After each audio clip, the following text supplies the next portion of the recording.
एक शाम प्राची टीवी पर सीरियल देख रही होती है। तभी उसकी सास वहाँ आती है। अरे सीरियल में तो ऐसे मग्न है जैसे आज रात का खाना पड़ोसी आकर बनाएंगे।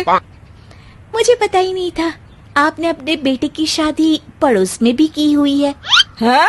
मतलब? मतलब इस घर में सारा काम बहू ही करती है, आप तो सिर्फ खर्राटे मारती हैं। अच्छा जी, फिलहाल तो तुम आराम फरमा रही हो, चलो जाओ, ये मेरे टीवी देखने का समय है। आहा, इसीलिए मुझे भगाया जा रहा है। सॉरी, अब तो बिल्कुल नहीं जाऊंगी।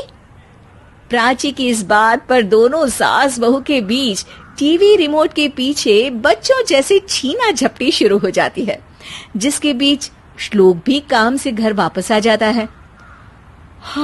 आज मेरी चूहे बिल्ली की जोड़ी किस बात पर झगड़ रही है? अरे तेरे बीवी मुझे टीवी ही नहीं देखने दे रही। अरे तुम्हारी मम्मी मुझे खाना बनाने के लिए फोर्स कर रही है। अरे वाह, ऐसे बेतुके रीजन पर तो बच्चे भी झगड़ा नहीं करते। अरे मुझे कुछ मत बोल, सब इसने ही शुरू किया है। हाँ हाँ, जैसे आप तो बहुत दूध की धूली है ना। अरे बस, दोनों चुप। प्राची जाओ, खाने की तैयारी करो।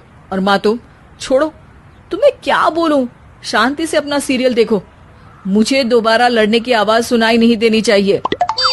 ऐसा बोलकर श्लोक वहां से चला जाता है, जिसके पीछे पीछे प्राची भी कुछ न कुछ बड़बड़ाते हुए रसोई में चली जाती है। हाँ हाँ, सासू जी को तो कुछ बोलेंगे ही नहीं, बस मुझ पर ही हुक्म चलता है, खाना बनाओ, जैसे मैं इनके घर में खाना बनाने के लिए आई हूँ।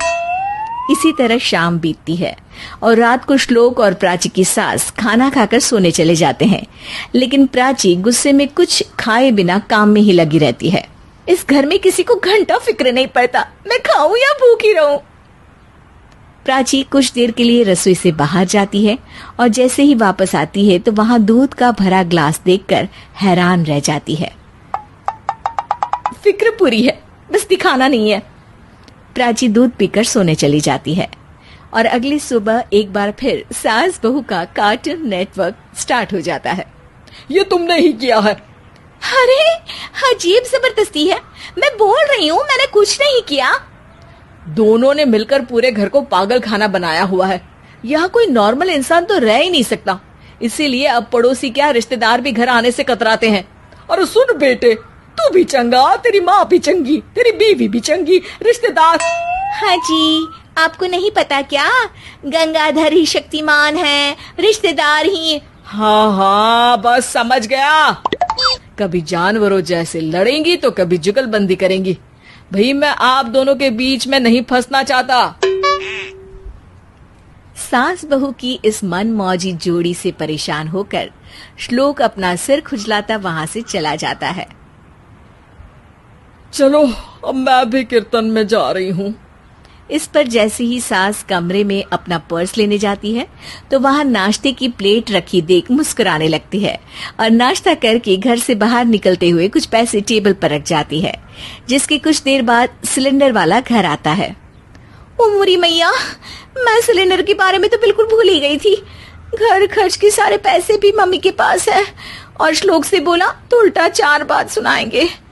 प्राची ये सोच ही रही होती है कि अचानक उसका चेहरा चमक उठता है और वो घर में आकर इधर उधर देखने लगती है। तभी उसकी नजर टेबल पर रखे पैसों पर पड़ती है, जिन्हें वो सिलेंडर वाले को दे देती है। ये सब श्लोक देख लेता है। अच्छा बेटे, इतना बड़ा घोटाला, सबके सामने मैं तेरी दुश्मन और पीठ पीछे तेरी मेरी यारी। इस पर श्लोक एक प्लान बनाता है और शाम को सब एक साथ बैठे होने पर बोलने लगता है। माँ, तुम दोनों की बहुत लड़ाई होती है, इसलिए मैं सोच रहा हूँ कि प्राची को उसके घर छोड़ाऊं, इससे वो भी खुश रहेगी और तुम भी। अचानक श्लोक की ये बात सुनकर सास बहू शौक से उसकी तरफ देखती हैं।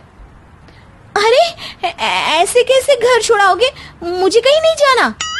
अरे तुमने बोला नहीं पर मैंने सुन लिया, तुम्हें मम्मी के साथ रहना अच्छा नहीं लगता, मुझे पता है। अरे वो अरे, जब बहू खुद कुछ काम बोले तो वो तुझे सुनता नहीं, और अब जो इसने बोला ही नहीं वो तू समझ गया। जब उसे नहीं जाना तो फिर जबरदस्ती क्यों कर रहा है? अच्छा, फिर आपको मौसी के घर छोड़ाता हूँ, बस अब आप दोनों एक घर में एक छत के नीचे नहीं रह सकती। मैं इस टॉम एंड जेरी की जोड़ी को और नहीं झेल सकता। है? ऐसे कैसे नहीं रह सकते? तुम्हें इतनी दिक्कत है तो तुम्हारा बोरिया बिस्तर पैक कर देती हूँ, लेकिन मम्मी जी कहीं नहीं जाएंगी। बिल्कुल यही सुनना था मुझे। अगर दोनों में इतना ही प्यार है फिर हर वक्त ये लड़ाई का नाटक क्यों करती हो? देखा मैंने कैसे माँ किचन में दूध रखती है और तुम उनके लिए कमरे में नाश्ता रखती हो, और कैसे वो पहले ही तुम्हारी दिक्कत समझकर घर में पैसे रखकर बाहर जाती है। अरे भाई, इतना ड्रामा तो डेली सोप में भी नहीं होता जितना तुम दोनों ने इस घर में फैलाया हुआ है। तू हमें टॉम एंड जेरी बोलता है ना, तो याद कर वो दोनों भी एक दूसरे को बाहर वालों की बुरी नजर से बचाने के लिए हमेशा सबके सामने लड़ते थे, लेकिन अकेले में दिक्कत के समय मदद भी तो करते थे। बस हमारा रिश्ता भी कुछ ऐसा ही है।